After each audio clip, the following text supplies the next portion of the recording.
And everyone, welcome to the day two of the Mindanao Sports Summit 2025. We're glad to see you all, our participants, and ready for another day of learning and collaboration. Now to start our day, our first plenary session features the sports editor of the Philippine Daily Inquirer. He has been the sports journalist for the Philippine Daily Inquirer for 30 years and has been serving as president of the PSC POC Media Group since 2016.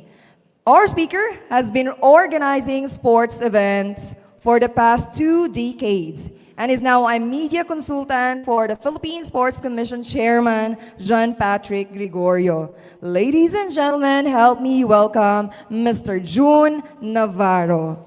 A round of applause, please.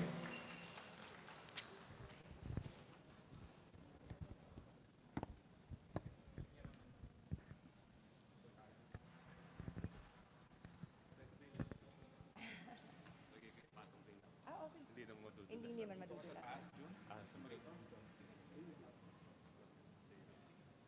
Hindi naman madudulas.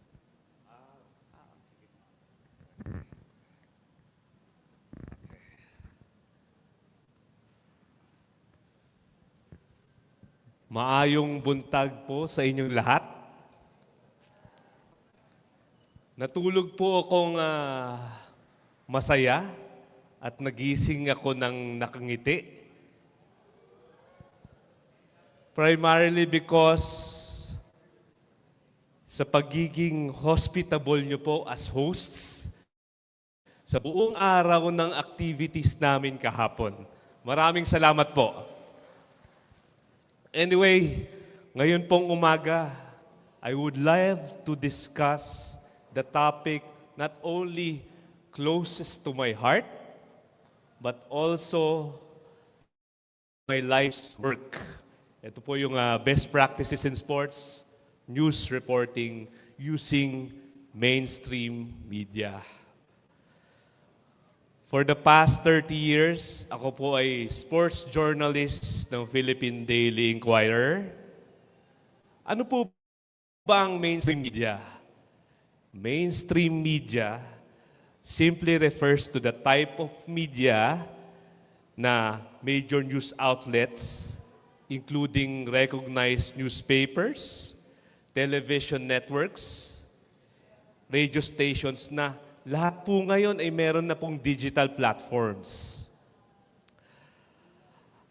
As a sports journalist sa mainstream media, I have seen the transformation of Philippine sports for the past 3 decades. I saw how Philippine sports rise from heartaches to headaches to victories and success. 20 years ago, talagang hindi ka mapapasaya ng Philippine sports totally dahil mas marami yung ating mga setbacks during those days until such time na dumating yung silver medal ni Hidilyn Diaz noong 2016 Rio de Janeiro Olympics. Doon po nagsunod-sunod ang mga panalo ng bansa natin.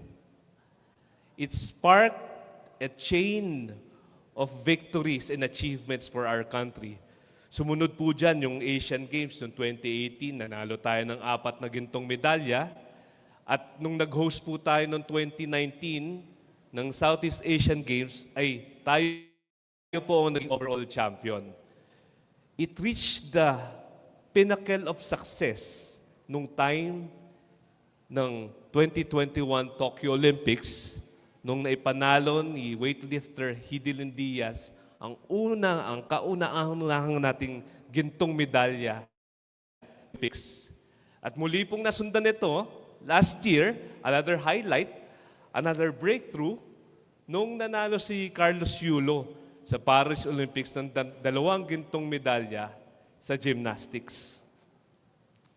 With all of these achievements, lagi po nating kapartner ang media dito.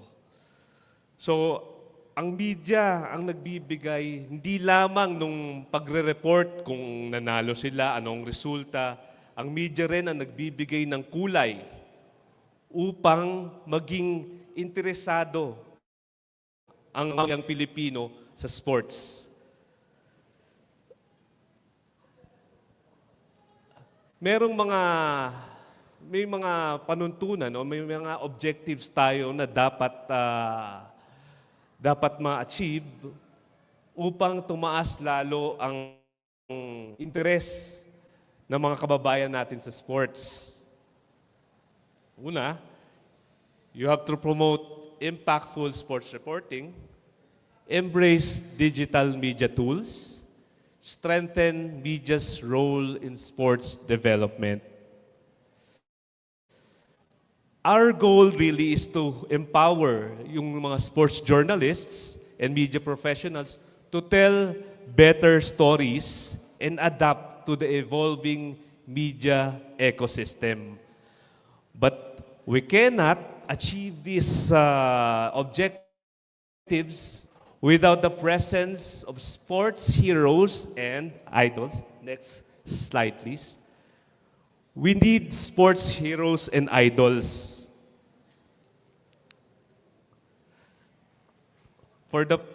Nasabi nga kahapon, dito sa Mindanao, nagsimula yung maraming mga atleta natin na nanalo ng medalya sa Olympics. For the past 2 Olympic cycles, and we have to continue promoting them consistently and repeatedly. So, why? Bakit natin kailangan gawin yan? Again, to accelerate or to increase yung awareness sa sports. To do that, we have to humanize athletes through storytelling, highlight their journeys, not just their victories, inspire youth through role models. But from the time na naging sports writer ako or journalist ako since 1995, marami ng pagbabago. Napakabilis ng mga pagbabagong ito. Noong araw, ang ginagamit natin, typewriter. Sa mga hindi po nakakaalam sa inyo, pwede nyo pong i-google at medyo matatawa po kayo dahil sa kabagalan ng paggamit ng typewriter. Kung wala ka naman typewriter, sulat kamay ka. At meron po kaming ginagamit nun para pagpapadala ng mga istorya galing sa coverage. Ito po yung fax machine. Pagka pinasok nyo po yung bond paper nyo sa fax machine at nandoon ang mga storya, lalabas po sa mga opisina namin ang aming mga kopya. Saka po nila i-edit yan, i-layout, i-imprentahin, at kinabukasan palang lalabas ang storya. Ngayon po, iba na. As soon as matapos ang coverage ng sports, as soon as lumabas ang resulta, pwede nyo na po kaagad makita ang istorya. Within a matter of minutes, lumalabas na po ang storya sa media, sa social media, at the same time sa mainstream media through breaking news. So, nakita po natin yung emergence of digital media from simply as print media, nag-evolve siya into digital media, nagkaroon ng mga websites, and now everybody can access sports media through their cell phones using social media. So shift it's actually a drastic shift, no, from print to digital media, no. Now, hindi lang print ang gagawan mo o ang basis mo for having a storytelling tool, no? Ngayon, you have to use multimedia formats, yan, videos, audios, infographics. At you have to plan everything because sa sobrang bilis po ng digital media ngayon, pagka bukas hindi kayo naka-adapt, maiiwanan talaga kayo. So, you have to adapt to the changing environment. Sabi nga nila, the only permanent thing in this world is change. So you have to adapt quickly sa mga changes na yan. Well, next slide please. These are the examples of mainstream media organizations in the Philippines. So, kilala naman natin yung mga organizations na yan. So, dahil nga mabilis ang mga pagbabago sa media tools, media is no longer one way. Ibig sabihin ito, marami ng paraan para makakuha ng news. So, at the same time, we also have to transform. Media also has to transform. Next. So, ngayon, journalists are not just gatekeepers, they're not just reporters, they're curators. They have to make sure na they're an integral part nung coverage. And of course, meron na ring mga independent blogs and vloggers. And you have to create partnerships not only with the sports organizers and the vlogs and vloggers, but also with the influencers. So madali nang kumuha ng mga storya ngayon. Madali nang makakita ng mga results. Ngayon, dahil sa dami ng mga news sources at news feeds, hindi mo na malaman ngayon ang totoo at ang fake news. So, ang role ng mainstream media is to maintain yung integrity at magkaroon ng fake news prevention. We can do this by fact-checking and verification of sources.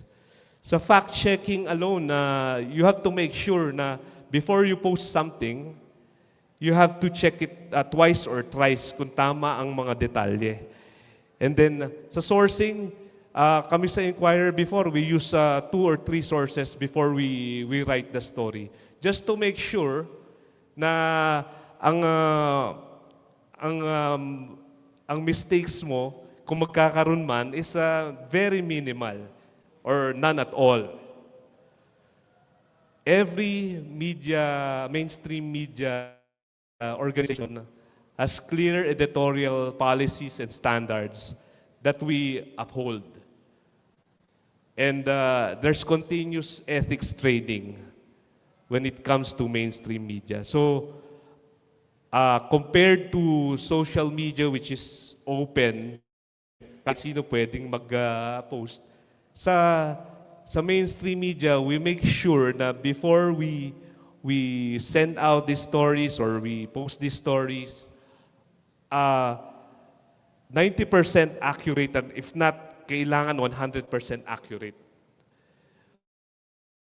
Nothing's perfect. Talagang minsan nagkakamali ang pati mainstream media because of the fast-paced entry of ng mga information. So that's one of the things na nagkakamali ang mainstream media is because of the fast-paced entry of the details in the news. So, aside from having these standards, there are sports coverages na kailangan mo talagang paghandaan. Na before you go there, days before, you have to know the background of kung ano yung sports event na puntahan mo. You have to build anticipation. Pagdating ng sports event, habang ongoing, you have to be updated sa mga nangyayari during the event and you have to stay accurate. Sabi nga nung aming publisher 30 years ago, nagsisimula ko as a sports journalist. June, you only have to do 3 things, sabi niya sa akin. What is that, sir? Sabi ko. Number 1, you have to be accurate. Number 2, you have to be accurate. And number 3, you have to be accurate. So that's the goal of every mainstream journalist. You have to be accurate. There's a chance that you have mistakes along the way, but you have to be accurate. Yun lang ang tinuro sa akin ng publisher namin, and then everything went smoothly from there. And sa sports coverage, because of the changing landscape, no, we no longer focus on elite athletes.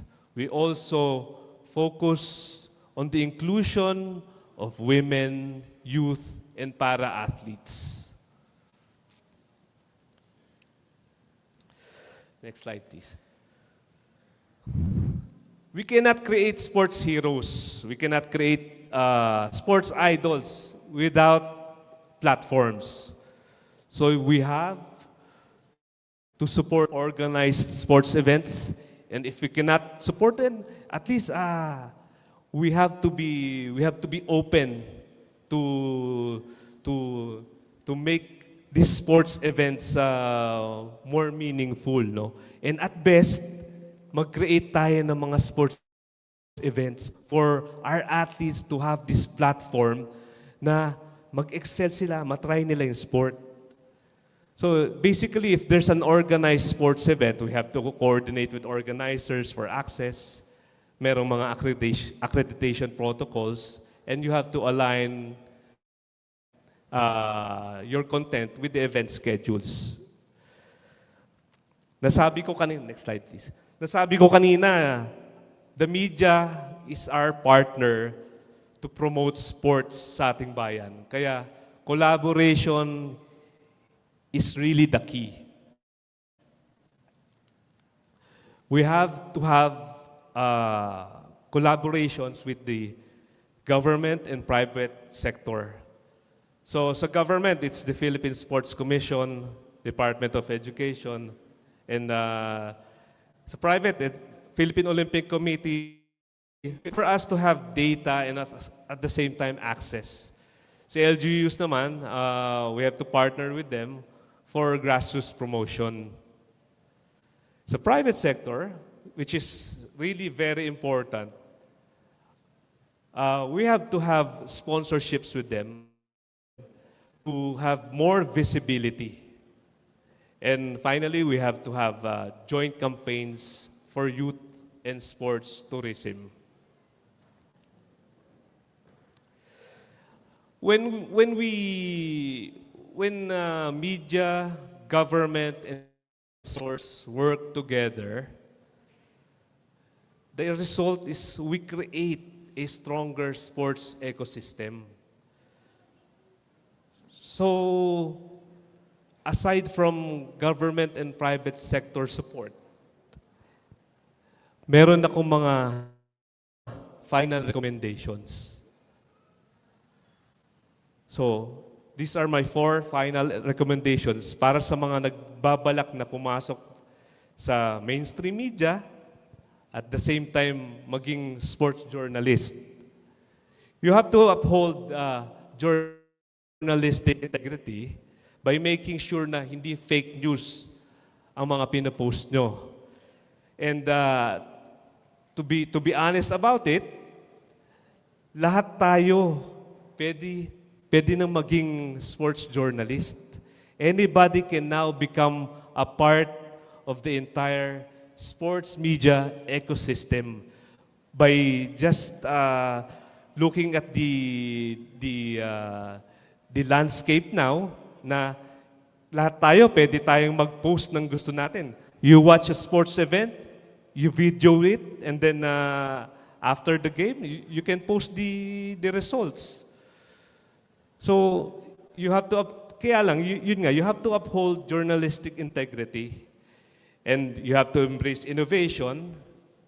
You have to champion the Filipino athletes.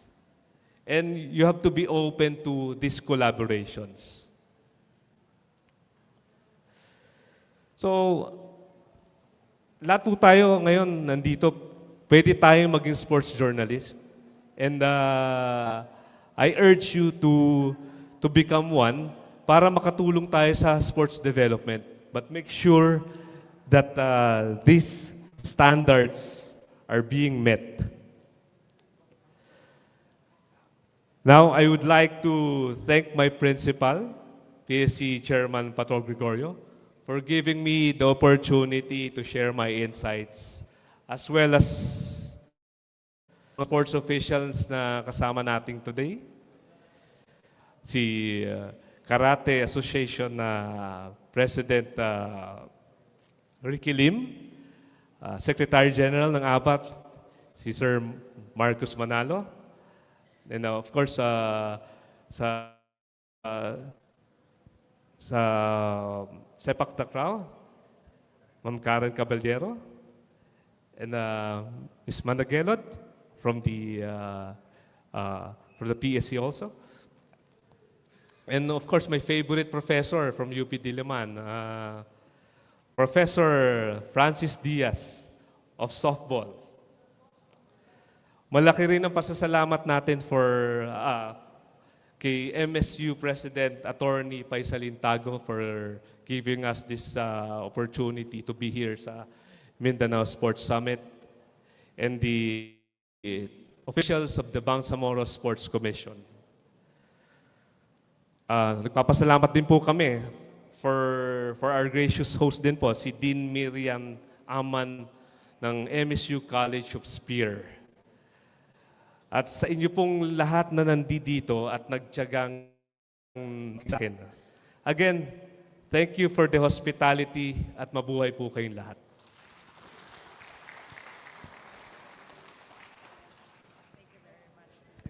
Thank you very much, sir, for that enlightening talk. Now, to show our gratitude to our speaker, we would like to present a certificate and token of appreciation as a symbol of our sincere thanks. Now, before we hand over the plaque, allow me to read its content. Plaque of appreciation is awarded to Mr. June Navarro, sports editor, writer of the Philippine Daily Inquirer, in grateful recognition of his invaluable contribution as a resource speaker during the Philippine Sports Commission Mindanao Sports Summit. His insights, expertise, and inspiring discourse have greatly enriched the dialogue on sports development in Mindanao and empowered stakeholders across the region. Presented this 7th day of November 2025 at the International Convention Center, Mindanao State University Main Campus, Philippines. Signed by the President of the MSU System at Attorney Paisalin Tago, CPA. A round of applause, please.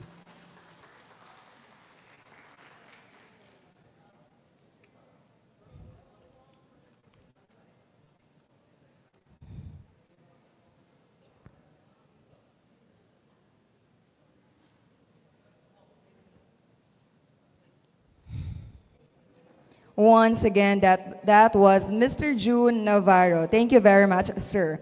Now, if you haven't heard already, the Philippine Sports Commission partnered with a tech company to release the Elite Link app.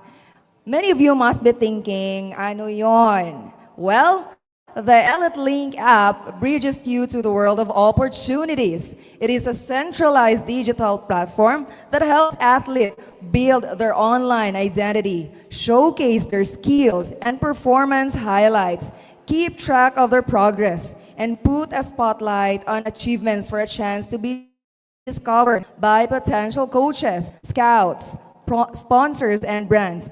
Let's open up a world of possibilities. We want you to find your community in sports, connect with the right people, and realize your fullest potential. To be the next Filipino champ, download the Elite Link app. Be discovered, be elite. To know more about it, let us all watch this.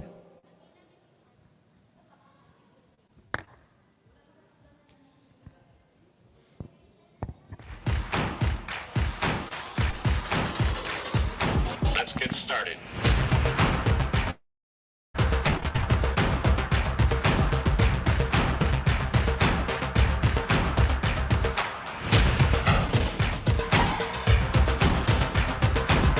Let's go.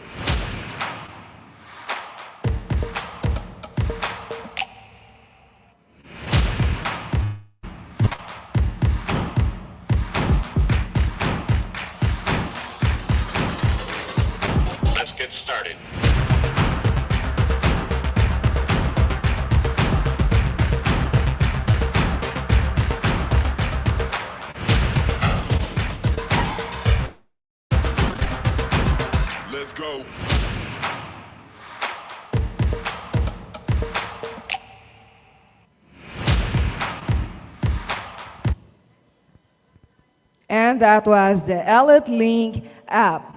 Next, we'll have our second speaker for today's plenary. She is a faculty member of the University of the Philippines Department of English and Comparative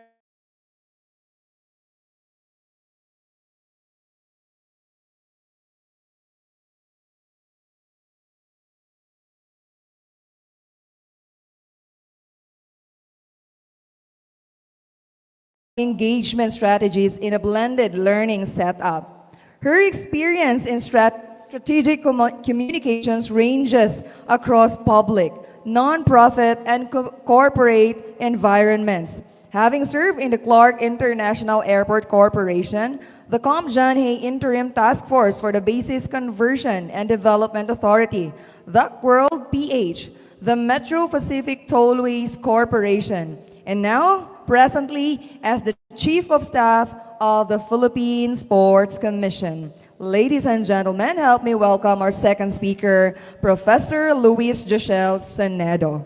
A round of applause, please. Thank you. Hello, Mayong buntag, last na ni. So, paspasan na nato, no? I tweaked, kadungog mo sa intro, no? Ako may nalahi gyud sa grupo. Kay dili ko head sa NSA, dili ko athlete in any professional capacity, hantod recreational lang gyud ta, no? But my area is really communication. So this is why ang title sa akong talk is Winning Communication in Sports Leadership, Notes on Sports Marketing and Promotions. So let me try to explain why this is important. No? Sa sports, although people are always focused no, on medals and stats and performance and training, etc., why is communication so important? No? Three things. No? One, reality na gyud nato na, fix or it didn't happen. No? It's not enough to just do. You have to say what you did. No? It's important to tell the story. Why? Because experience needs to be shared. It's important to share your experiences, not just to immerse, but to share them. And when you share them and share them consistently, credibility is created when we put our best intentions forward through consistent quality content. So we need to tell our story consistently. When you operationalize that, ano talaga yan? Speaking at every platform that you can, whether that's social media, kanina Sir June discussed traditional media, broadcast, etc. There are so many platforms for speaking. Tell your story whenever you can. Share that experience wherever you can. And the more that you say it, the more it builds credibility and the more it becomes real. So meron talaga yung impact. No? Second, why is it important to communicate about sports? Because it's the story of our lives. Kaya walang, how many, 100 years na tayo of Olympic participation. Why do we keep doing this? No, it took us so long before we could actually get our first gold. It took us 96 years before we got our first gold. But we joined all of those years. Why is sports so important? Because it's the story of our lives. It's about relatability. It's about connection. That is really at the heart of sports. And we have to speak about that heart whenever we can. People will always need stories about the triumph of the human spirit. Always. Dili gyud na siya malaos. No? People will always need stories about the triumph of the human spirit, and sports will always tell that so well. Kay grabe kalisod, grabe ang training, grabe ang investment sa time, sa effort, sa relationship, nurturing, teaching, learning, unlearning, and then learning again. Grabe ang hago. No? But you always triumph. At the end of the day, there is that, it's not just the medal, no, it's about overcoming struggle. And that story will always be powerful, will always be resonant. So let's tell it all the time. No? Finally, and I think I've kind of touched on it already, manifesting. When you say, you say it until it's real. No? Let articulation convert into action. The more you say something, the more real it becomes. When we keep saying one MSU, one Marawi, one sports, it's really that unity will solidify because of words, because we communicate. And that's why it's always important to do it over and over and over. No? Speak visions into victories and efforts into outcomes. So speaking is ganyan ka-powerful when you speak. No? Even on lower levels, hindi man lower, pero even in smaller forms. No? For example, after this, we will be posting about each other no, sa mga social media pages. We will talk about how we celebrated together. And that bond will solidify. And people will see that bond and talk about how now we have this relationship, and that will grow stronger because we spoke about it, because we shared that experience. And so, ika nga, truth to power. No? We speak that truth and then it becomes very powerful. Yeah? Next slide, please. So when we communicate, how do we do that effectively? We have to sharpen our tools. No? So 3 main things. We have to understand our audience. So how do we effectively communicate our aspirations, our vision for sports? No? Una, really understand audience. No? It's not enough to just think about, like, ano bang gusto kong sabihin? You have to understand, kanino ko ba siya sinasabi? Right? Understand your audience and their interests. Anong part ng story mo yung mag-resonate dun sa kausap mo? Hindi niya kailangan malaman yung lahat-lahat ng detalye. What will resonate with your audience? And sometimes we think, ang social media kasi has trained us na parang, parang shout into the void and then see, who responds. But we have to be more strategic about it. We have to focus, like really be intentional. Kung kanino ko ba to sinasabi? Are we telling our students that this is what we're doing? Are we telling our athletes that this is what we're doing? Are we telling people outside Mindanao or Bangsamoro what we are doing? Sino ba yung audience ng material natin? Because we have so many, athletes, minsan officials, sponsors or partners or other organizations. We tell our story to different audiences, and for every audience, iba yung strategy, iba yung highlights, iba yung angle, na depende kung ano yung pinaka-interested sila. Right? So we not only think about our story, we think about how to tell it and what part of it your audience can be part of. Right? Second, of course, the choice of language. And I'm not just talking about words. Language can be dance, language can be video, language can be music. There are so many ways to speak. No, there are so many ways to communicate, and we can use all of those different languages. Iba-iba lang sila ng elements. Sa music, you have notes, you have sound, you have the singer. Sa literature, you have the words, the vocabulary. Dance, it's movement and touch. Iba-iba, pero lengguwahe yan. They speak, and your story can be told in so many different languages. So find the right voice, the right language, and the right tone to connect with your target audience, depending on your intention and the context. Right? So, yun nga, minsan, maybe it's classroom talaga, ganito tayo ngayon. Sometimes maybe it's just a video. Sometimes, baka kailangan talagang you play together, exercise together. Iba ang lengguwahe, for you to be able to communicate ano ba talaga nasa saloobin natin. Finally, platform. Choose the platform. Be intentional with platforms. Kanina, Sir June was talking about traditional media, and how digital has changed the whole landscape of communication. And sometimes, lalo na for us, educators, coaches, teachers, sometimes it feels like parang grabe yung pressure to perform digitally. Like, kailangan natin ma-master ang social media, kailangan meron tayong TikTok, kailangan meron tayong Instagram, kailangan meron...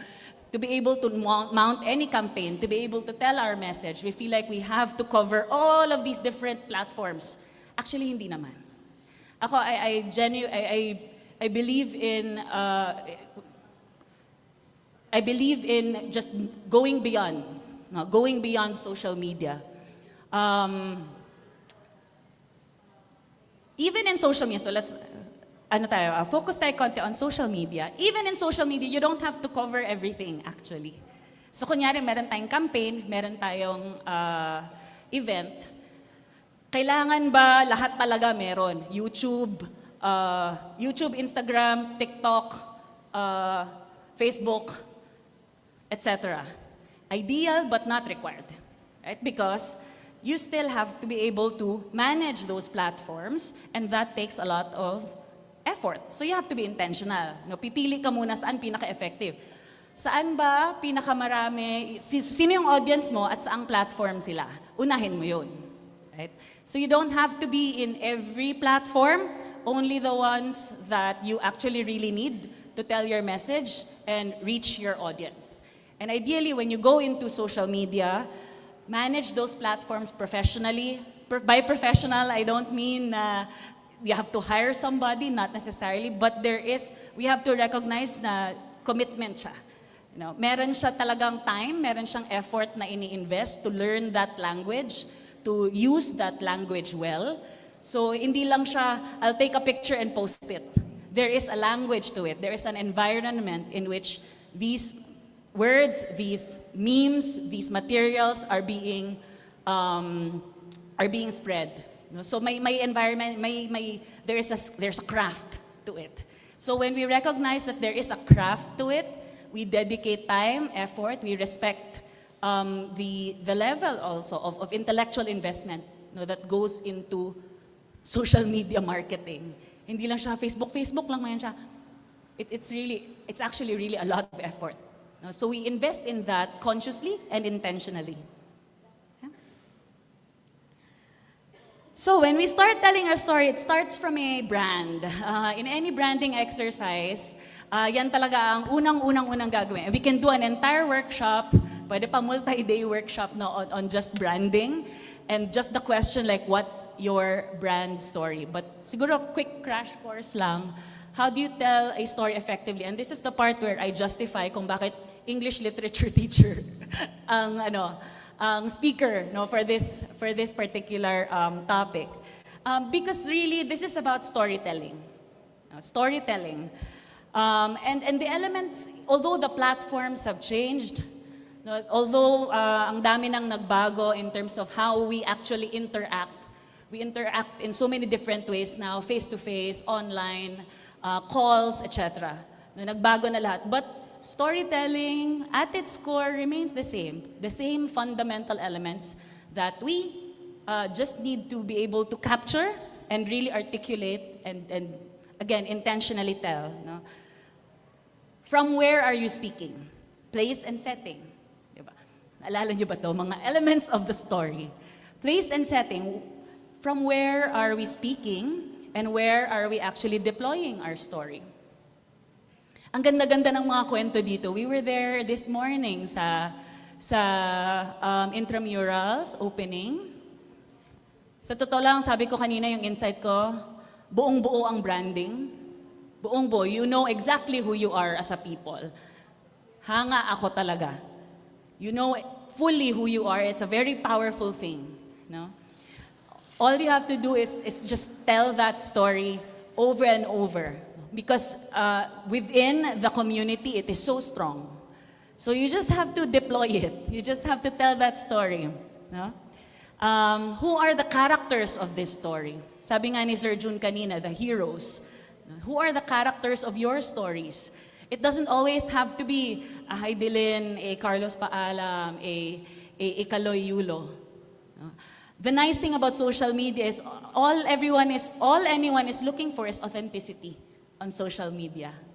So it can be as authentic as a young athlete trying to, aspiring to represent the nation in the Olympics. That's an everyday hero, but that is a hero, and it's something that everybody resonates with, no? So who are the characters of our stories? Sino ang mapopost, so to speak? No? And from what point of view are we speaking? Yung mga kwento natin, I think this is an important insight, no? When we tell our story, we often want to tell it from our point of view. Who we think are heroes, who we think are the protagonists and antagonists. But it's also important to let that story be told by others. No? For example, ngayon, we are really very privileged, no, na we also get to tell your story kasi magkakilala na tayo eh.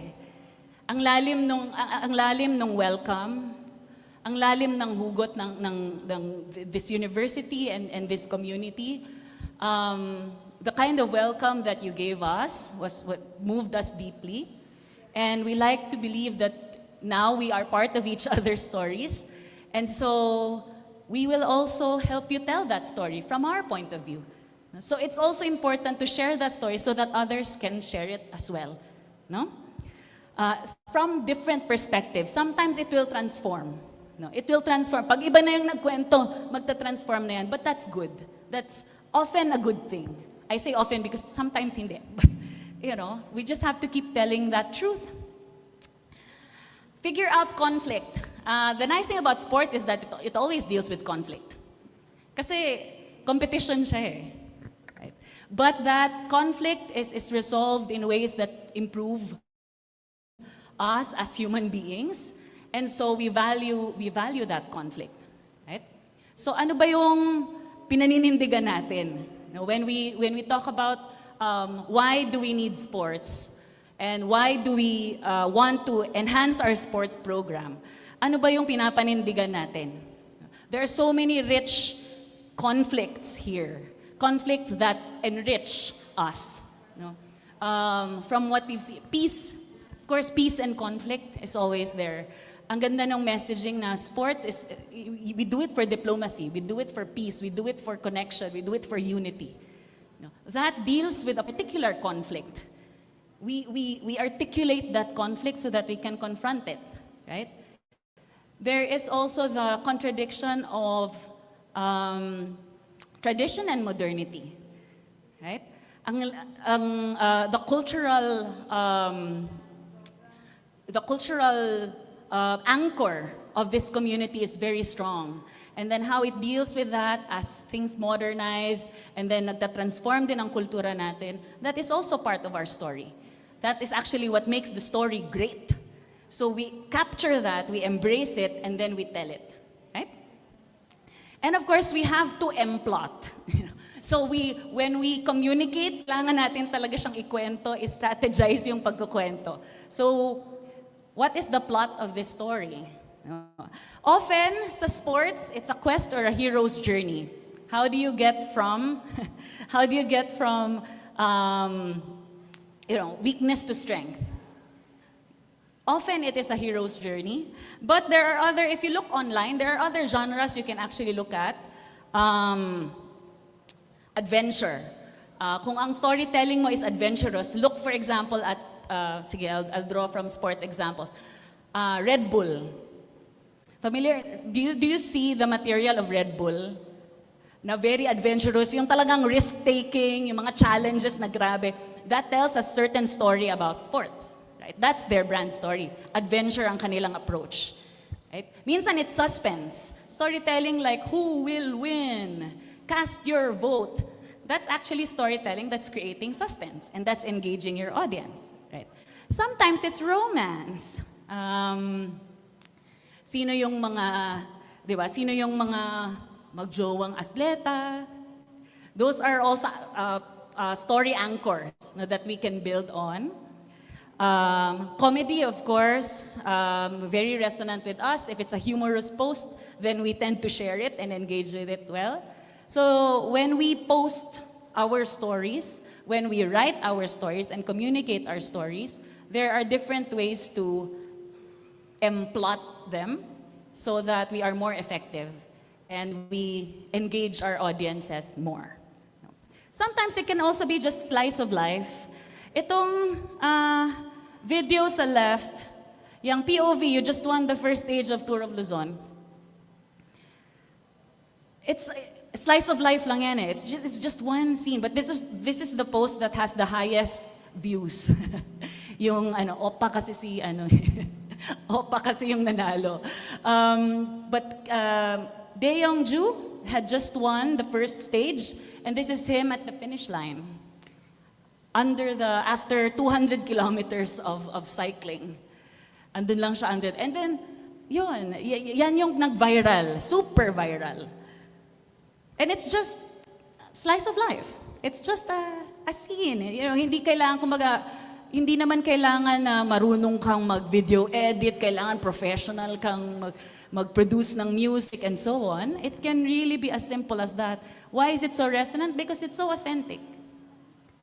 Why is it so, people relate yung pagod, yung sarap at the arriving at the finish line. People relate with it.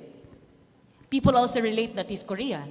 So, di ba? I mean, that's, kumbaga, the hero of the story is also resonant with what's popular during the time. So, kumagat siya. So, you don't need super sophisticated tools to communicate well. You just have to understand really what your story is and then intentionally tell it. Right? Etong sa left, that's the story of Siargao. That's the World Surf League. Just last week. That's a language in itself, right? Just showing what the waves are like. Sino ang mga tao na nandun. You see people of different colors, different nationalities, and they are all just cheering on these beautiful, beautiful waves, right? You have Australians cheering Filipinos, Filipinos cheering Australians, and so on, right? So you just show and tell. Next slide, please. Sorry, medyo humahaba yata. Let me tell you about Grassroots to Gold. So this is our current campaign, right? Grassroots to Gold, Gold to Greatness. Sabi nga, if you remember how Chairman shared about this yesterday, ito ang kwento ng PSC ngayon. It's really our story. This is the story that we are writing with you at the moment. Grassroots to Gold and Gold to Greatness. Mabibingi kayo dyan sa amin. Paulit-ulit lang yan. Right? The idea of coming from the grassroots, that's why we are here. How are we actually telling this story? Social media lang ba kami ng social media? Hindi. We move around. If you follow our social media page, ang dami talaga nagsasabi, parang, why are you everywhere? Bakit kayo paikot-ikot? Bakit parang ang dami niyong pinupuntahan? Because we tell the story beyond social media. Why? Kasi grassroots. Ang grassroots palawak. Di ba grass? Palawak siya. So we really move. That's part of our communication strategy, right? To move around because grassroots to gold. So why are we building regional training centers? Because we want it closer to the grassroots. So everything that we do anchors on the same fundamental message, from the grassroots to gold. Ito yung panggagalingan, dyan tayo pupunta. Ganun lang siya kalinaw, paulit-ulit. So that story is very clear to us and we will continue telling it however we can. Whether it's building regional training centers, supporting grassroots programs, or even supporting sports tourism. Because again, that's where we're going, grassroots to gold. So we're supporting international events. We want to bring international global sporting events here because that is part of this story, right? And then gold to greatness. And the other half is really what Dean Kiko actually yesterday was saying, and spoke so well about. Gold to greatness is about legacy. So while the first part is about the strategy of where we want to go, the second half is really about legacy. It is about coming back and giving back No, that is what greatness is about. How do we operationalize that in our campaigns?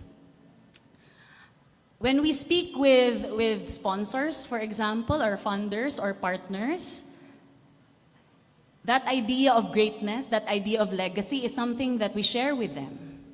When you support an athlete, that is a legacy. When you help us build a regional training center, that is part of your legacy. When we create something together, that is part of your legacy. That is what Gold to Greatness is about. It's about giving back. No? And so buo yung kwento, grassroots to gold, gold to greatness. Everything that we do anchors on just that key message. Right? So paulit-ulit lang yan. So you establish your brand and your vision. So when you say, so what is sports for you? When you tell that story, what is the story of your sporting culture? What is the story of your life in sports here, in this specific place? How will you articulate, and what are we trying to do? I've been hearing a lot in the past few days, observing and immersing, na a lot of it has to do with peace. And that is very powerful. So if sports is for peace, how will you embody that? How will you tell that story? How will you campaign that? And how will you let people understand so that they become part of it? No? Paulit-ulit yan. Establish your vision, anchor on your key message, involve your audience in your story, and then, last part, normalize your truth by repetition, over and over. It doesn't have to be, iba na naman, isip na naman tayo ng iba. Focus. Really focus your story. Kumaga pa in university speak, that's your thesis statement. Uulit-ulit ka talaga dyan. Right? There's a quick slide here. I just included this kasi part of the sports promotion component. We can go to the next. No need na to it. Okay. But I'll only touch on this briefly. This is in relation to sports marketing and promotions. I said earlier that it's important to let others tell your story and be part of your story. And Sir June also spoke earlier about the importance of collaboration. So I'll just lean into that. When we do our sports events, ito yung na-crack na namin yung code of how to make it successful. No? PCG yesterday, the chairman mentioned yesterday na we are enablers. No, you don't have to do everything on your own. You can enable others to do it with you. Hindi kailangan lahat. So sa amin, when we do events, 3 things yung kailangan. No? Technical expertise, let the experts handle what they can. Sa case ng sports, go to your NSAs, go to people who know the game, know the rules, consult, involve people who are experts. So there's the game aspect, game operations aspect, leave it to the experts. And then there's the non-sport aspect, the non-game aspect, the event itself, right? The opening ceremonies, the program. That's also a different set of people, no? But again, part to ng aming agenda to professionalize sports management. We really respect and recognize the work that goes into this industry. Hindi siya laro-laro lang din. No, we recognize the work, the effort it takes to officiate, to actually make sure that the integrity of the game is there when we teach it to our students. That is so important. Of course, capital investment is important. We recognize the potential of sports as a catalyst for development goals, meaning when we market sports events, apart from the experience of it, isang mahalagang i-emphasize na it will actually help your long-term development agenda. That is really something that we believe. Kaya that's why we're pushing so hard for sports tourism. When we build, because there's a big event happening, that thing that we build needs to have been part of our plan from the beginning. Sports is just the best excuse to do it fast and do it soon. Kasi may mangyayaring event. But, whatever our plans are, we leverage sports to help us realize those plans. That is really the angle. So that we understand when we try to get funding, when we try to get, na hindi tayo gumagastos sa isang event. Gumagastos tayo actually sa investment. No, hindi siya gastos lang, investment siya. We're spending on improving our facilities. We are spending on enhancing our sports infrastructure. We are spending on capacitating our students. So hindi lang siya gastos ng event. It is actually creating a legacy.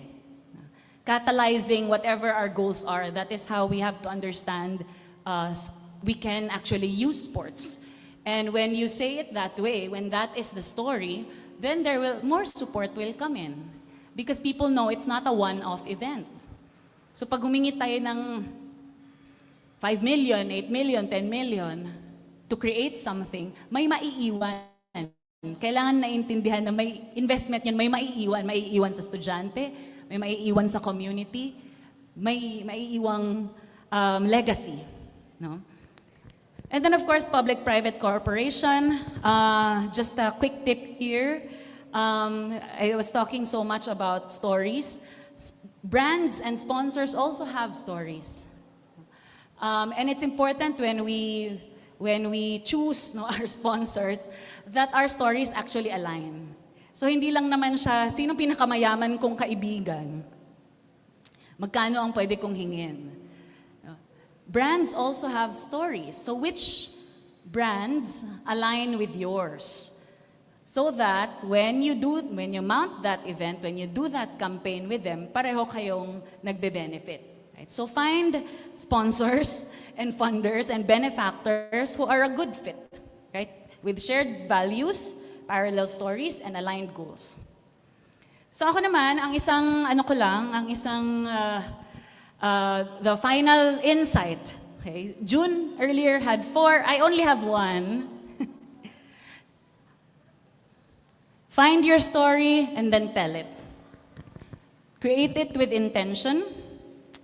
Because sa totoo lang, lalo na sa sports, you are really in the midst of history. History making ito.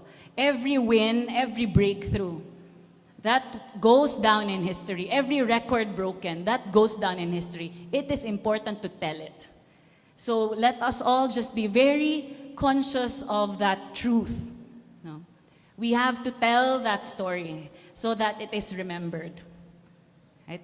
At the end of the day, it is about being part of history. That's why it's important to write it as it happens, and that is part of your legacy. So that is how I truly believe communication becomes essential in our work in sports. And I hope, I need to thank everybody for again, such a warm welcome. We are really so grateful that we are now again part of each other's stories. And this is a story that I hope we continue to tell. And then more and more seasons for us to be together and to build a legacy together. So thank you very much, everybody. Thank you so much, ma'am. Now to show our gratitude to our dear speaker, Professor Sonedo, we are honored to present a plaque and token of appreciation. Before we officially hand them over, allow me to read its content. Now, plaque of appreciation is awarded to Professor Luis Joshel Sonedo, Chief of Staff of the Office of the Philippine Sports Commission Chairman, in grateful recognition of her invaluable contribution as a resource speaker during the PSC Mindanao Sports Summit. Her insights, expertise, and inspiring discourse have greatly enriched the dialogue on sports development in Mindanao and empowered stakeholders across the region. Presented this 7th day of November 2025 at the International Convention Center, Mindanao State University, Marawi, Philippines. Signed by the President of MSU System, Attorney Paisalin Tago, CPA. A round of applause, please, for Professor Sonedo.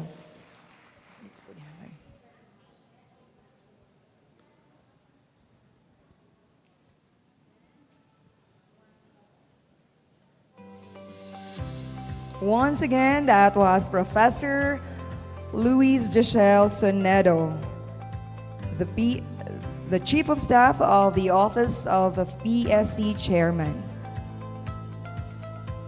Now we will now proceed to the presentation of workshop outputs for each cluster yesterday. This shall be facilitated by none other than Professor Henry C. Dowd.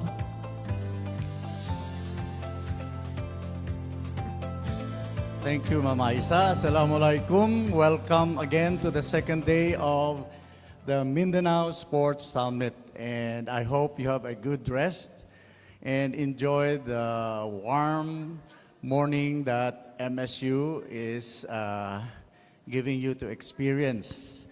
Indeed, so much to talk about, but so little time. And the PSC is actually opening the door for us to enter and become partners in progress of MSU. So yesterday we did a workshop where the different sectors or clusters provided information on what problems, issues, and concerns they experience in their respective areas. We have the higher education, we have the basic education, and the local government units. But today we will only be presenting two, the higher education and the basic education, because most of the issues, concerns are related to what the LGU is actually experiencing. So today our sequence will be for each cluster to present, and may I request the first group, higher education ba or what? Sinong gustong mauna? Si Sir Leo? Who will present for the higher education or the tertiary schools? Okay, si Sir Leo.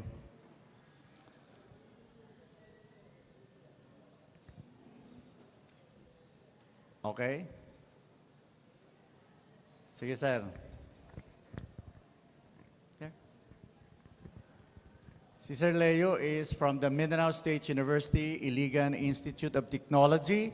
They just hosted an international conference of sports physical education, and he will be representing the output of Cluster 1, Higher Education. Hello, good morning, everyone. I would like to thank this event for giving us chance to present the issues and concerns of HEIs in terms of our sports program. So, all right. So the purpose of our presentation is to identify and analyze recurring issues, challenges, and propose solution in HEI sports programs, and provide a holistic understanding of systemic and resource-based barriers in collegiate athletics. So, before we proceed with the discussion of the issues and concerns, I would like to inform everyone that for the profiling of those who have participated in the giving of their response to the activity, we have two HEIs from Region 12 and Region 13. We have 5 from Region 10, 1 from Region 9, and 2 from BARM. And most of those who HEIs are from public HEI or the SUC or LUCs. We have 9 and 3 private HEI. All right, so you have here the summary matrix of sports development issues, concerns, and strategic responses in different key areas. So it was explained, or it was given yesterday, the key areas. So we have the facilities, we have the equipment. So as you can see, there are the key issues, concerns, and problems. So these are the responses from different participating HEIs. And they also have proposed strategies and solutions. So next, we have the funding, we have the administrative support, Next, we have the athletes training. We have coaching. Next, game officiating. We have the competitions and tournament management. We have the grassroots sports and talent development. We have the ethics.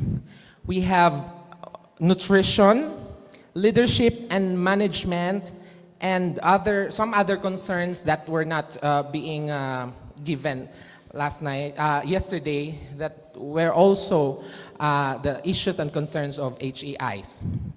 So we have gathered all the information in a qualitative thematic analysis. We have done the coding and clustering of responses. So it is very taxing for us to have it manually. So we asked the support of AI, the Notebook LM, and ChatGPT for this. So the data sources were the workshop outputs, na yung mga handwritten. So we just took a photo and upload in the AI. We have consultation and institutional reports through documents, Word document and Google Sheets. Google Sheets. And then next, so we have found out that all of the areas that were mentioned earlier, we come up with 4 emergent clusters. One is the foundational resource deficiencies. Next is the human capital and development gaps. So third is the systemic and structural challenges. And 4, the athlete welfare and ethical considerations. So for number 1, foundational resource deficiencies, this examines the core material needs of a sports program, while the human capital, which focuses on the people involved, the systemic, which addresses overarching administrative and organizational issues, and lastly, this delves on the student-athlete experience. So a final section, synthesis and numerous strategies and solutions proposed by the participants, creating a forward-looking perspective on potential improvements. So that will be discussed later. So to give you an overview of the theme 1, which is the foundational resource deficiencies, so we have inadequate or unsafe facilities. So there is a consistent and widespread issue reported across nearly all participating HEIs. They said that there is an inadequate sports facilities. And then these shortcomings range from a complete absence of necessary infrastructure to the poor quality and accessibility of existing venues. So there are different key issues identified under this. So there is lack of essential facilities such as track, oval, or gymnasium mentioned by one HEI, and the absence of a dedicated fitness gym noted by another. And there is also substandard quality that were frequently described by the HEIs, and there are incomplete and then underdeveloped, and in some cases unsafe for use by athletes. And we have accessibility issues. Even when facilities were available, problems such as being overused and frequent conflicts in the scheduling and availability, because multi-purpose gymnasium. So there are a lot of activities that the university or the HEIs are conducting. So apektuhan yung mga activities ng sports. And then we have outdated or insufficient sports equipment. And that is translated as equipment deficiencies, no? So we have quantity and quality. So equipment was consistently described as substandard, incomplete, low quality, old, and outdated. So a specific need for equipment to furnish fitness gyms was also highlighted. So there is a programmatic disconnect. So logistical failures. Next, lack of funding, delayed release, and low budget priority for sports.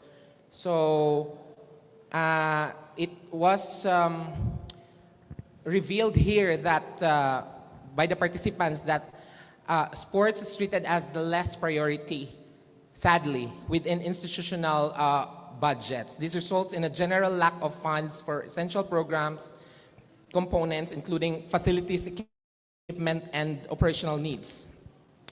Insufficient support. So the limited budget have a direct human impact with specific reports of no allowance for athletes and coaches. So although there are some participating HEIs who have mga grants for their athletes, but there were other participating HEIs who doesn't have any rewards or incentives for their athletes, which undermines motivation and makes participation difficult for many student athletes. Then process inefficiency. The problem of insufficient funding is often exacerbated by administrative hurdles, such as the delayed release of funds, which can hamper timely program execution and procurement. So the impact of this, it limits the athlete development and signals low institutional commitment.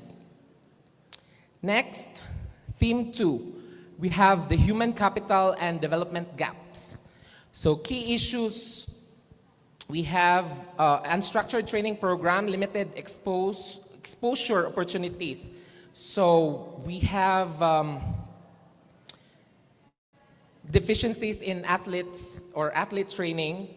So there are, of course, resource constraints, scheduling conflicts, lack of exposure. So there are only few tournaments that are being organized within the community. If there are other tournaments that are organized, it is far away from where they are situated. So that needs more funding or it entails budget, more budget, no? Or requires more budget. And we also have, it also revealed that there is an inclusivity gaps in the human capital and developmental gaps, the theme 2. So it was, there were reports that there were no female representation in some of the sports in the context of some HEIs. And then coaching, competency and support. So that's number 2. The coaches lack updated training, licenses, and resources. So, of course, if you cannot teach what you do not know, so sports is evolving. It gives every 2 to 3 years, there are changes.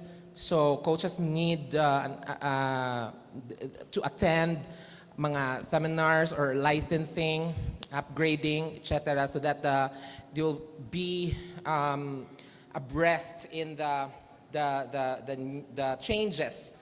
So we also have few certified game officials with limited experience. So this is also part of the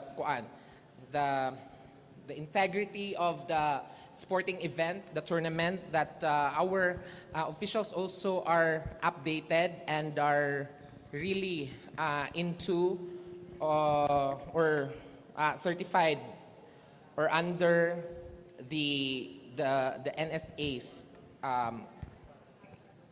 So the impact for this is that it weakens sports quality and athlete growth potential.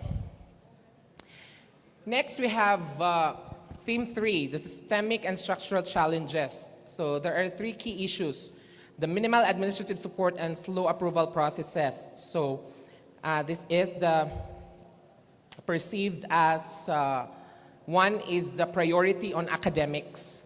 So focus on academics only. This is what was revealed in most of the HEI's responses, demonstrating minimal recognition of the educational and development value of sports. And then lack of engagement.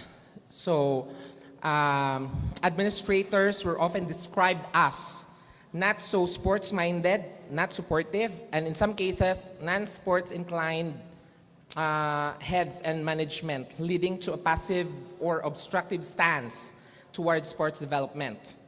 And lastly, the faculty disconnect. The lack of support extends beyond administrators to the wider academic community with reports of lack of support from faculty in athletes' participation. So even if there are mga specific activities that were revealed, that even if there is an issued memo or SOs, no, from the administration or the school or the chancellor or the president, teachers or some faculty members do not honor or acknowledge these SO. So this also affects the motivation of mga potential athletes to participate because they are also threatened with the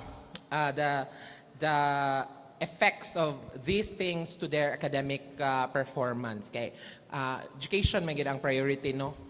So yes, and then we have number 3, poor competition management and planning. So assessing competition and tournament management. So there are 3 under this. Participation barriers. So limited participation in tournaments is primarily attributed to lack of funds and other logistical constraints. Then we have organizational deficiencies. When competitions are held, they often suffer from lack of proper program planning, organization management, poor scheduling. So dito ta mo balik na punta sa theme number 2, no, tong about sa human resource. And then we have limited opportunities to participate in bigger sporting stage or events. So, and in general, there is scarcity of available tournaments. So its impact, the inconsistent program execution and institutional neglect of sports. Lastly, for theme number 4, the athlete welfare and ethical consideration. So it was noted here that for theme number 4, we have the poor nutrition support, no hydration allowances. So that is considered as analyzing nutrition and health provisions. So the data shows that nutrition is frequently not monitored, and or simply not given emphasis. This is attributed directly to, again, lack of funds, which leads to poor nutrition and insufficient hydration allowances for athletes. The problem is compounded by a structural gap, including the absence of professional nutritionists and a corresponding lack of nutritional knowledge among both coaches and athletes. And then we have ethical issues such as lack of sportsmanship and gender restrictions. So we have here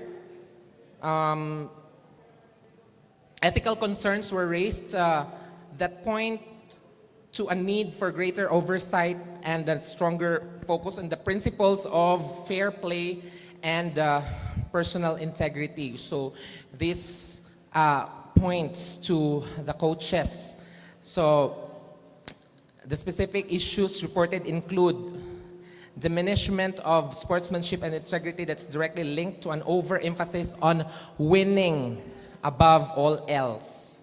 And then mention of coaches' conflict of interest and problematic coach-athlete relationships that could compromise the welfare of student athletes. And the recurring issue on the restriction on female involvement in sports in some HEIs. And lastly, no scholarship or reward system for athletes. So this is a gap in athlete recognition and support policies. So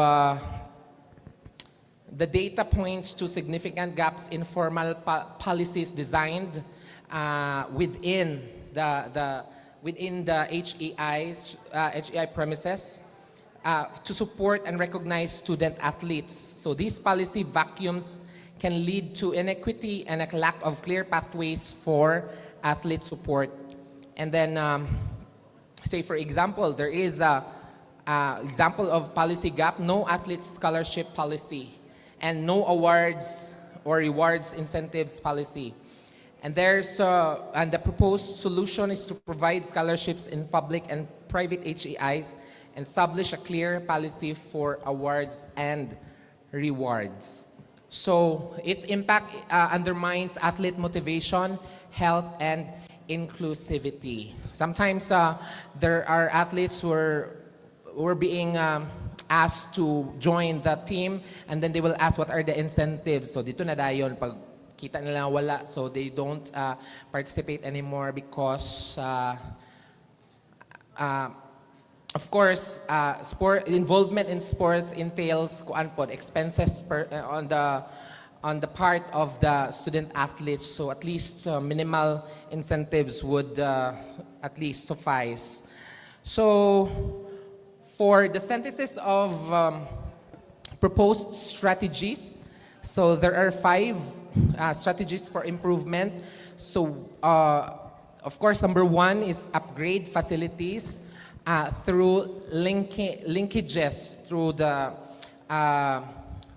strategize in having strong linkage in the community, especially the LGU, your barangay, the youth affairs, and of course the PSC, no? And then second is to secure private sponsorships and expand funding sources.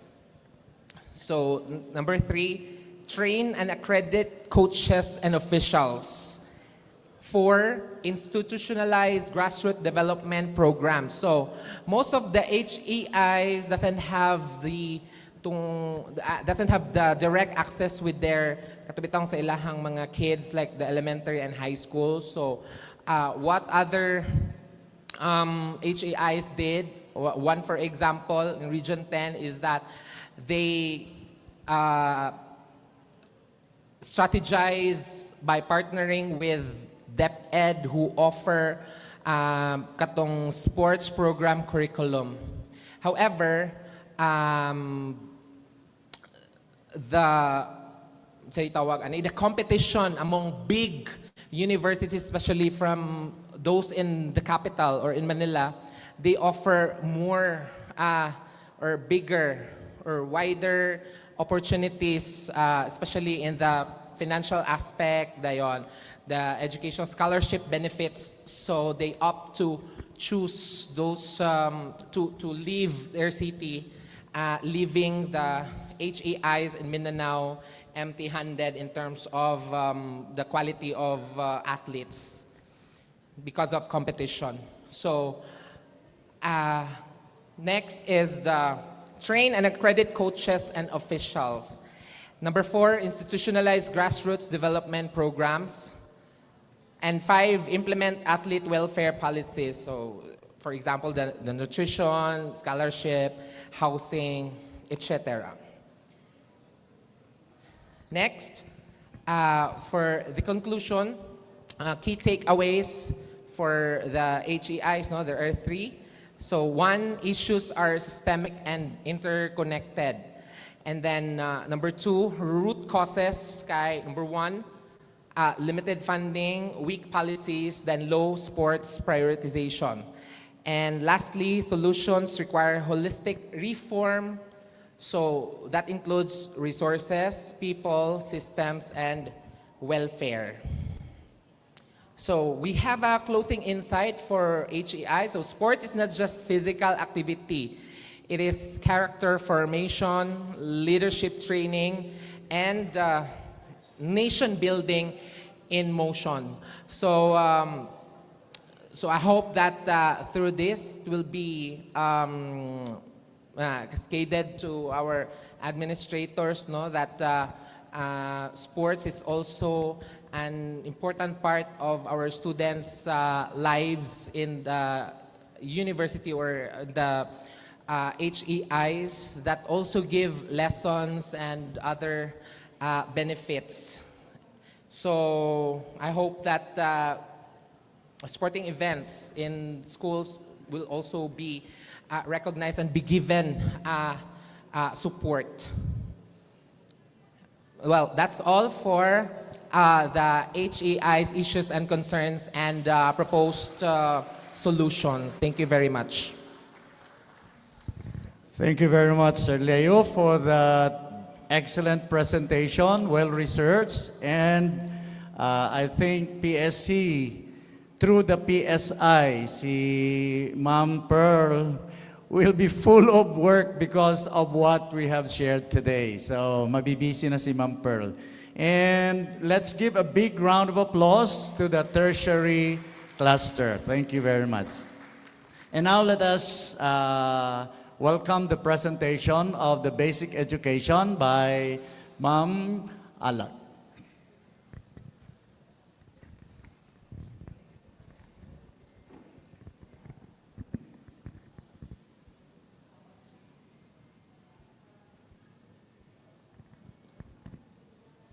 Good morning, everyone. I am Ms. Mina Alag from the MSU External Units. And actually, what we are going to present here is actually not only, actually specialized to our community, especially in the external units. So I do not know if this is also prevalent in the basic education, such as the internal and the DepEd.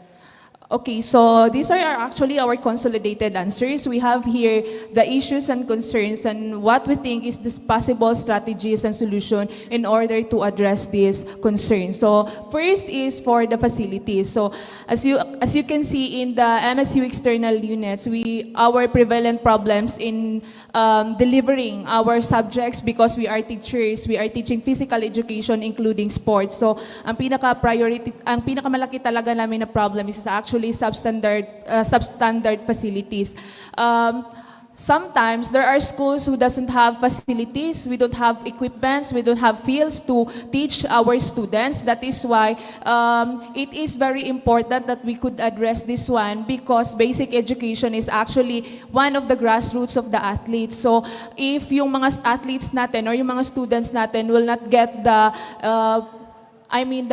very basic equipments that they need, it could possibly hinder what we call teaching, the teaching environment that we want to deliver to our students. Aside from that, sometimes because we have substandard facilities or little to no facilities which are limited, we tend to move to other places just to train or play. However, the possible problem for this one is not all of our students or athletes are actually permitted by their parents, because we know that it could pose dangers to the students. And in basic education, it really requires a lot of process to seek consent from their parents. So the possible solutions that we think would address this one is to coordinate with the LGU for facility improvement, because our schools cannot provide facilities. Sometimes nga zero yung budget namin. That is why it would be a very big help if the LGU could 100% support the schools for this one.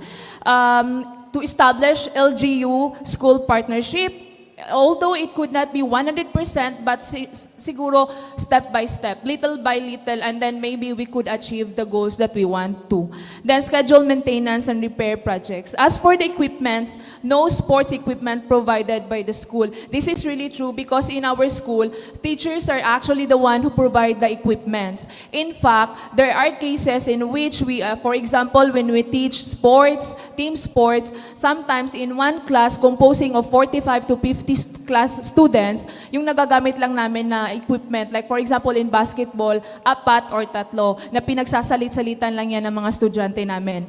And of course, teachers rely on personal or borrowed equipment. So usually the budget are actually shed from our own pocket. And we know that teachers are not actually, hindi naman tayo mayaman to provide them enough. So kung ano lang yung kaya ng budget natin. So another thing, insufficient or outdated sports equipment. So sometimes teachers are actually improvising para lang masustain yung tinuturo na basic skills sa mga bata. So the strategies or maybe solution for this is propose equipment budgets, maybe from the Philippine Sports Commission or the DepEd or in MSU. and then include sports equipment in school budget proposals, which is, I think ito, hindi siya talaga na-include sa mga budget proposal. In fact, we do not have what we call athletic fees, unlike in higher education. So partner with alumni or civic groups for sponsorship. So usually, this is our avenue to get budgets to us, donations, sponsorships from alumni or other private sectors. But actually, in one school year, hindi pwede na every year na lang kumakatok. Although we are doing this, but sometimes it could also limit the resources. So another is for the funding, less prioritized compared to academics, because realistically and practically speaking, sports is not actually seen as a very big factor in developing holistically developing students. So minsan, we tend to have this stigma that sports is just an extracurricular. It's not part of the well-being of our students. So non-existence of a fixed funding specific for sports training, competition, and participation. Example is what we call athletic fee. Wala kaming ganito sa basic education or the MSU external units. So for the possible solutions, seek sponsorships and partnerships from the PSC, LGU, and alumni, allocate sufficient funds for sports clubs, because we know that when we organize sports events, it really requires budget. We cannot move if we don't have money to support or fuel the program. That is why if there is a fixed budget for that, I think we could actually strategically and efficiently implement all our sports events that we want or envision to implement in our schools. For the administrative support naman, limited support from administrators, although it's not zero naman because they support intramurals, but financially speaking, maliit talaga. So sports seen as extracurricular only, and poor communication between PE department and administration, because sometimes kasi, when, example, we have the intramurals. So usually, intramurals is mostly 100% shouldered by the PE faculties. And that's actually a big problem because this is supposed to be a school activities. So in other words, it should not only be limited to the one department only. It must be shouldered by the whole stakeholders so that at least ma-lessen and ma-divide yung mga taskings natin. So for the possible solution, it would be advocate for balance between academics and sports, present sports as part of holistic education, because we all know that studies have already proven that PE is actually a good avenue to develop our students, and not just a student, the person, holistically. And include sports development and SIP, school improvement plan, and strengthen coordination through regular meetings. For the athlete training, irregular training schedules due to disturbances to classes. Personally kami, in our school, our gym is actually located in the heart of our school. So tendency when we have programs related to sports, it could actually pose disturbances into classes that is ongoing around the vicinity of our school. So sometimes, some teachers are actually seeing this as a disturbances to their classes. So I think it will always go down to the lack of facilities na binibigay natin kasi hindi ito nabibigyan ng atensyon. So lack of facilities and funds and equipment, because yung sinasabi nila, you cannot give what you don't have. So if in case your students are very eager to learn but you do not have the proper trainings to give them, the avenue to develop it na tendency, nawawala din yung motivation ng mga atleta natin. Student burnout and lack of rest. In fact, in our school, our students sometimes, it is on the own effort of the coaches na ipadala yung mga students namin in other schools to have, tune-up games para at least na consistent yung trainings nila. As for the grassroots and talent development, no or few programs for young athletes, because we do not have actually, I do not know kasi sa DepEd, iba din kasi yung sa kanila. In our unit, in MSU External Unit, honestly speaking, limited kasi yung mga clubs sa amin. So mostly ng mga clubs is only for mga academically inclined. So for sports, usually na i-establish yan if there is intramurals, if there are sports competition that would happen. So tendency na di-discontinue yung trainings ng mga athletes. Another thing, lack of scouting and monitoring of young athletes. We have actually a lot of talented students. In fact, we have experienced one athlete at the start of the school year, hindi siya masyadong marunong. And then, it's in specific into volleyball. Actually, it's my student. Then, yung coach niya yung kasamahan ko. Then, yung athlete na yun, student na yun, he is not actually unlike the other students who are really excelling on the basic skills, but nakikita mo sa student yung eagerness to learn. However, eventually, because of tune-out games, because of consistent practice, when we competed here in MSU for the inter-high, yung student na yon from being a bench player, nasali siya sa first 6 namin sa volleyball. And in fact, nakakuha siya ng award. So as you can see, training is really a good avenue for our students para ma-develop yung mga skills nila. Another thing, coaching. Actually, no organized training, seminars, or workshops are given for the teachers. And in fact, this is really a prevalent problem for basic educations that mostly are not actually PE teachers. Sometimes, tinatapal na lang yan, kinukuha from other department to teach MAPE or PE. So, it would, although it's not actually cited naman na kailangan magtuturo ka lang ng sports if you are a PE major or a MAPE major. Pwede naman if we could provide trainings, at least we could equip our teachers to at least maging confident sila. They would have self-efficacy na ituro yung skills or a specific sport or manage a certain team. Another is high cost of training, and coaches rely only on personal experiences. Like for example, ikaw nag-volleyball ka man when you were college, o ikaw yung kumuha nito. Nag-basketball ka man when you were college, o ikaw na lang yung magturo nun. So usually, that is the usual scenario. Another is game officiating. Officiating team is usually composed of members who have not secured a license specified to the sport. Another, limited knowledge on the updated rules and regulations of a specific sports due to limitation of participation in trainings and seminars among officials, which is usually composed of teachers in the basic education. I think co-teachers from the basic education, you could relate to this because sometimes tayo talaga yung nag-o-officiate ng mga intramurals, kinukuha sa mga faculties. And in fact, most of us are not actually licensed officials to officiate the game. So yan usually yung mga scenario na nangyayari sa amin. And in fact, di ba sa sports, every year nag-a-update yan usually. So yun yung medyo kulang sa atin na due to lack of trainings and seminars, hindi tayo na-update. Hindi natin na-update yung sarili natin. And then, next is the competition and tournament management, limited to exposure only. Kami sa MXU external units, we are only exposed on school intramurals and inter-school. Kami lang ng unit, 13 units. So yun lang usually yung exposure namin. We were not able to compete in division level, regional level, and national level. Although, we really envision and aspire to be part of that competition. So hopefully in the future, sana. Lack of systematic event planning, siguro kasi kulang din ng trainings and seminars. And lastly, leadership and management, poor organization and direction, and weak leadership structure in sports committee. So, lastly, to conclude our presentation in basic education, specifically into the MSU external units, although many communities and schools often face problems like limited sports facilities, lack of funding, old equipment, poor coordination, and not enough training programs for athletes and coaches, these challenges actually affect how athletes perform and make it harder to develop strong sports program.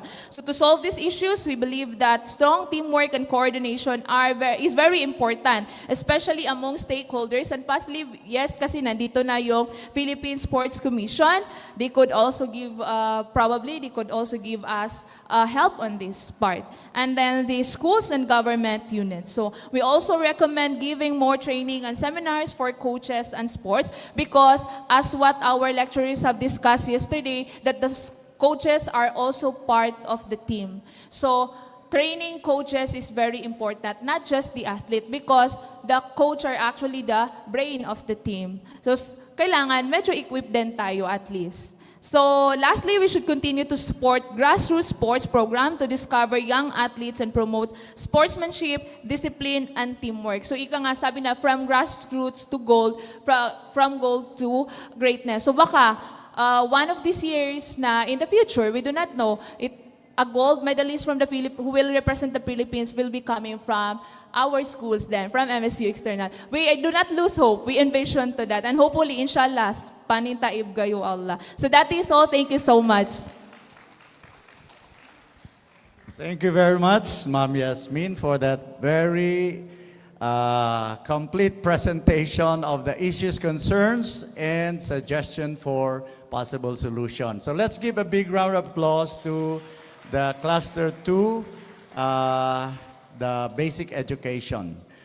Before we continue, I'd like to acknowledge the presence of the head of the Sports Academy in Davao del Norte. For those who intend to benchmark one of the most successful programs, especially sa grassroots development, please visit Davao del Norte Sports Academy. Nandito si Sir Giovanni Gulanes, and we are very happy. Yan. So, you can invite him to talk about sports development, organizing, etc. And also, we are lucky that a very important person from the National Academy of Sports is here because we are going to be part of the development of sports in the country by sending our best athletes to the National Academy of Sports, si Sir Noni Lopez. Ayan. So, yesterday and today, we listened to inputs from our esteemed speakers, and I hope you have gained knowledge, insights on how you can apply it in your respective areas. Today, PSC, listen to your concerns, and hopefully, we will hear more from them in the coming days. So, as we continue to celebrate sports as part of our lives, we would like to make sure that it is part of our endeavors to ensure that we promote to the best that we can. And PSC is just a call away, a message away. Hindi mauubos yung mga equipment ng PSC sa mga bodega nila kung hindi tayo hihingi. And I think we just have listed everything that we need to do, we need to have, and we need to accomplish to make Mindanao sports come to its full potential by working together. So with that, I'd like to summarize everything, and I think very clear naman na ang problema natin is not just for Mindanao, but it's all over the country.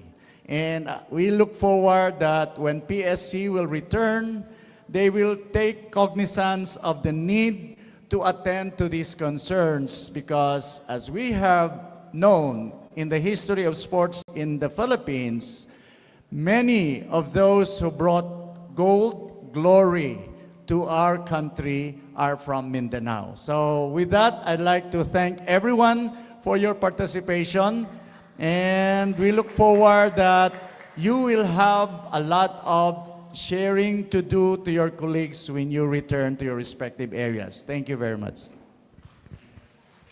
Thank you so much, Professor Daot.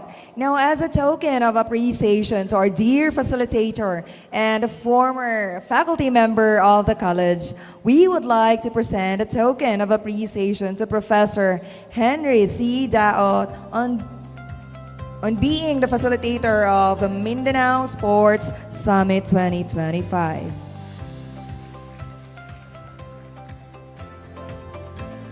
Handing the token is the Dean and the Assistant Dean of the College of Sports, Physical Education and Recreation, Dr. Mary Ann P. Aman and Professor Michelle M. Layao. Now a token of appreciation is also presented to the man and woman for coordination, conceptualization, planning and implementation of this Mindanao Sports Summit. May I call on Ms. Sarah Jane Rosales and Dr. Laurie Domingo Jr., the Division Chief of Program Research and Development, for their token of appreciation. Requesting Ma'am Sarah and Dr. Larry to be here to receive the token from Mindanao State University, Marawi. Without Ma'am Sarah's and Dr. Larry's help, this wouldn't be possible. Yes. Presenting as well a token of appreciation to our distinguished PSC's Commissioner, Honorable Edward Haico and Honorable Matthew Gaston. Yes, you are requested here, sir. We are honored to have you here, sir, in Marawi City and in Mindanao State University.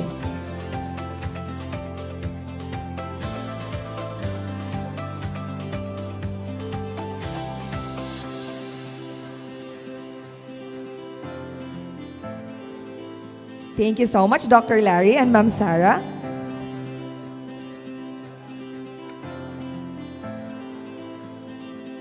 A round of applause, please, for the PSC's Commissioner, Honorable Haico and Honorable Gaston.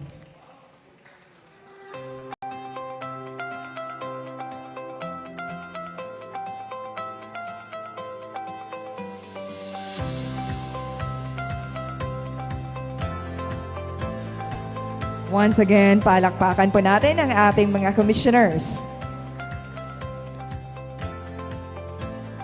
Thank you so much, Honorable Haico and Honorable Gaston, for being with us.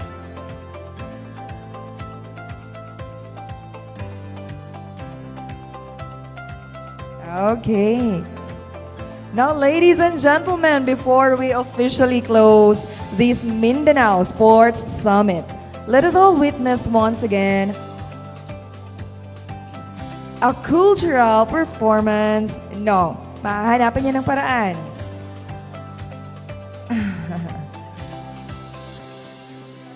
Palitan na lang po. Papalitan. Okay. Now, let us all witness once again a cultural performance from the country's renowned cultural troupe and dubbed as the Authentic Mindanao, spearheaded by Mr. Najmi Ali Hassan. Ladies and gentlemen, the university's Mindanao Cultural Ambassador of Goodwill and premier performing art group, the MSU Darangan Cultural Troupe. A round of applause, please.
Tapos moingon pa.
Once again, a round of applause for the MSU Darangan Cultural Troupe.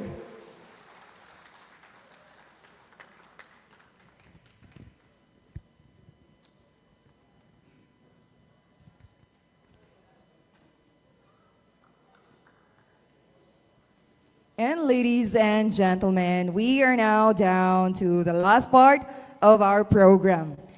Finally, to deliver the closing remarks, may we call on the Dean of the College of Sports, Physical Education, and Recreation, Dr. Marian P. Aman. A round of applause, please.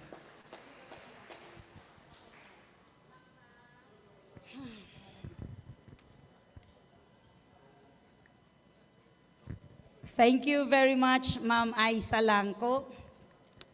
Pasensya na po kayo, nawalan ako ng boses. But then finally, a very good noon again to each and everyone. And just like that, we've arrived at the final moment of what has been a truly inspiring and unforgettable gathering to all of us. The Mindanao Sports Summit 2025 was not just a two-day event, it was a statement. A statement that Mindanao is ready. Ready to lead, ready to rise, and ready to shine through the power of sports. Let this summit be remembered not only for its sessions and speeches, but for the solidarity it sparked and the movement it will inspire. And as you traveled back home, excited na ba kayong umuwi? Hindi pa. Bitin. Our intramurals is still ongoing and you are all invited to watch and to witness. May you carry with the fire of this moment, and may it light the way for the next generation of athletes, leaders, and the change makers in the field of sports. This is not the end. This is just the beginning of a new chapter in Mindanao sports story. Thank you very much to our participants for coming over. Thank you very much to PSC, headed by our chairman, John Patrick Gregorio, and the rest of the team from PSC. Thank you very much. Madakal na salamat. And to our partner, the BSC, and of course, the Mindanao State University with our president, Attorney Paisalin P.D. Tago. Thank you very much, and we hope to see you again and again as we will be creating more programs by the College of Sports, Physical Education, and Recreation. We hope to see you all again in the next coming days. Thank you very much, and have a very good day. Once again, this has been Ms. Aisa Langko, faculty member of the College of Sports, Physical Education, and Recreation, your master of ceremony. Once again, maraming salamat, and may the spirit of unity and strength continue to inspire us all. Announcements. I am once again reminding all our participants to please fill in the evaluation form. Now, if hindi po kayo if wala kayong mga internet connection for the QR code today, we will be sending, the secretariat team will be sending on your respective emails a copy of the evaluation. Now, participants, once you answer the evaluation, only then you will receive the certificates, e-certificates. Now, maraming salamat po. Happy Friday. We are requesting everyone for a photo opportunity dito po sa harap with the MSU officials and the PSC visitors, guests. Yes. Lahat po ng mga bisita from PSC pumunta po sa taas para po sa photo opportunity along with our participants po. Sa baba. Once again, calling everyone for the photo opportunity. Maraming salamat.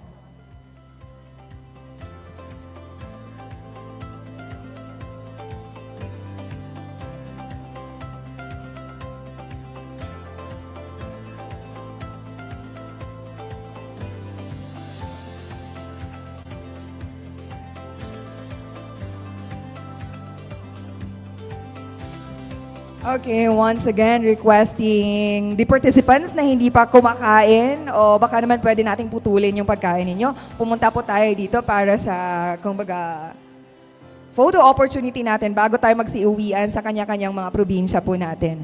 We are also requesting the MSU officials as well as the PSC, guests from the PSC to be here with us po. Okay. Maraming salamat nga po pala sa Office of the known as the OIPP here in the university for supporting our 2-day Mindanao Sports Summit.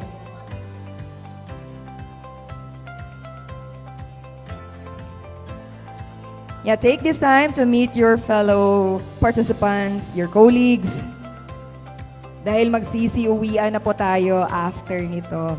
Kaya, inaanyayahan po namin ang aming mga bisita galing sa Philippine Sports Commission to be here po on stage.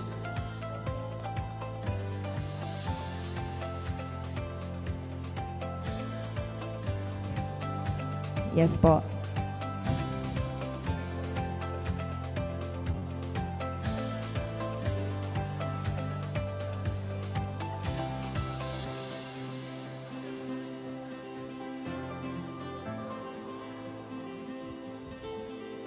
Okay. You can form letter C and then yung iba sa baba po para makita po yung iba.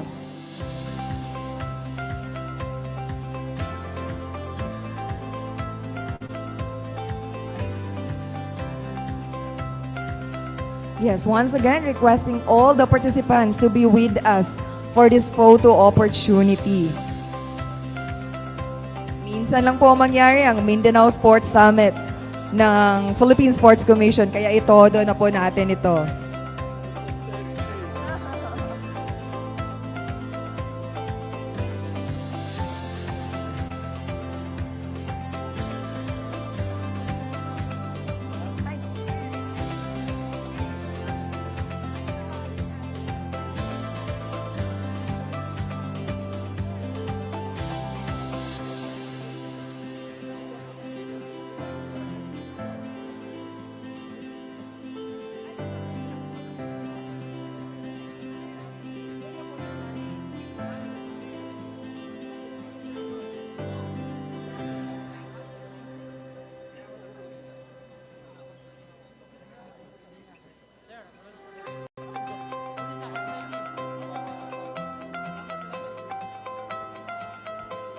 Again, inaanyayahan po namin ang ating mga participants para po sa isang photo opportunity.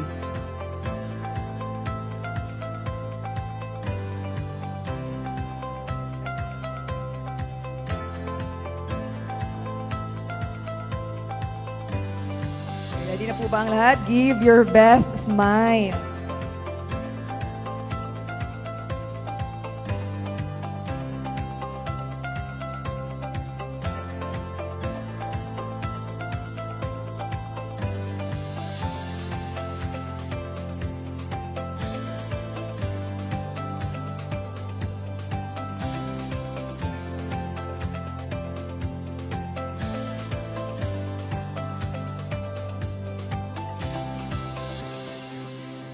Okay, ready? And smile.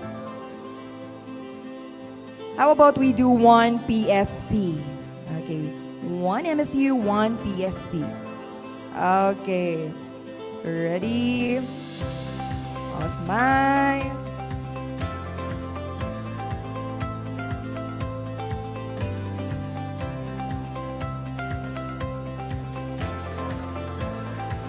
Thank you so much.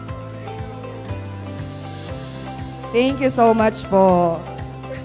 Thank you, thank you. Kita-kits po sa susunod na summit. Sana may susunod pa. Thank you so much.